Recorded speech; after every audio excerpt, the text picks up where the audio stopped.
This evening we have a very, very special guest who is going to be speaking to us on some very powerful relationship related issues.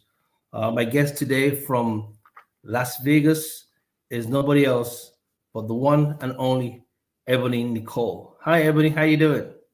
Hi, I'm great. Good. So, do you want to introduce yourself to our audience? We have folks from all over the world watching. Yes, so my name's Ebony Nicole. I go by Coach Mommy Mogul because I am a life coach to moms and mompreneurs. I am an author, I'm a public speaker, mom of four, and a business owner. Wow. Mhm. Pretty busy, huh? Yes, busy Good. life. How's life in Vegas? Las Vegas is good. I mean, I try to stay away from the casino part of it, but for the most part, it's good. Well, welcome to Broken Not Shatter. This is the BNS podcast. Um, let's start with your intro. Um, Mother of four. How are the kids doing? Everyone doing great? Yes, everyone is doing great. Everyone's quiet right now, so Mhm. my oldest is in school. My other three are haven't started yet. So Good. The book yes, broke down from breakdown to breakthrough. It's your yes, book that you just. It's a bestseller that's out there that you actually wrote. The story is the story of a young lady who had found herself in an abusive relationship of some sort, and a lot of domestic violence, a lot of struggles, to the point that um, the challenges that you had gone through had led you to emotionally break down, and from then on, um, everything around you kind of starts to crumble. Tell hmm us about the story. There are women out there, even men, who might be going through the same thing that would like to hear what you're talking about. yes. So my book is Breakdown to Breakthrough: 5 Steps to Healing After Mental Breakdown. So I was in a marriage where I was just going through a lot of things, and what happened was I never really addressed anything. I didn't really face a lot of the things, and so later on, after I went through a mental breakdown, I actually had a mental breakdown. For about 3 months, I was just bedridden, unable to take care of myself, unable to take care of my kids, on all type of medication for antidepressant, anxiety.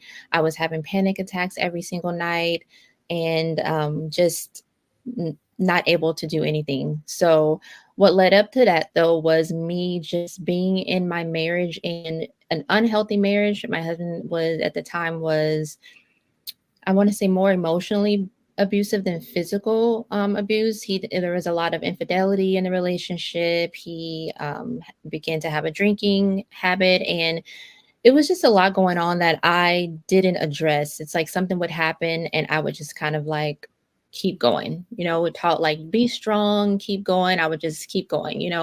Keep going. Never really addressing anything. Never really getting any help with anything that I was going through. And so ultimately what happened was it all just built up.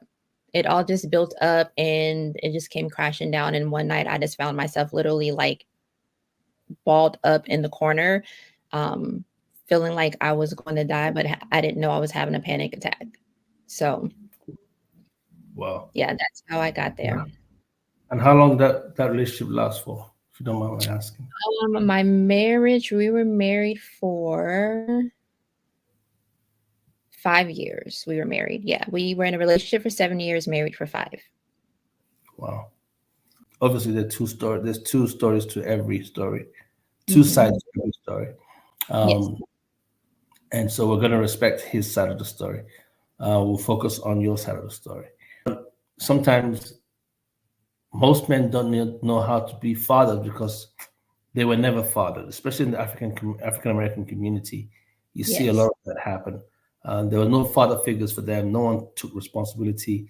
They saw their mom step up and doing everything, and so they don't know what to do because sometimes we're creatures of habit. It's what you see that's what you quickly embrace. So did you not see that before you went in? So honestly, I talk about this too in the book. There was red flags. There were that I ignored.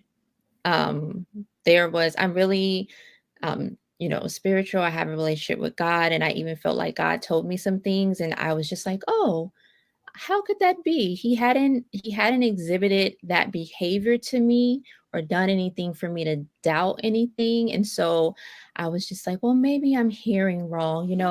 I'm going to Yeah, take these red flags and I'm going to make a beautiful yeah. blanket. I know exactly what you're talking about. I've been there myself. Hmm. Yeah, so I'm really honest about that. I take full like accountability as far as just being in a relationship with him, marrying him, going as far as I did because there was red flags, and I also feel like I was in a really vulnerable state when I met him.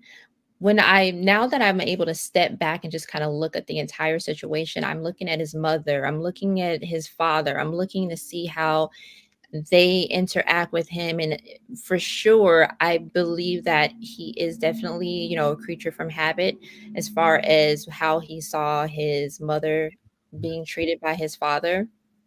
Definitely, yes. So there definitely were red flags, yeah, that I chose to ignore.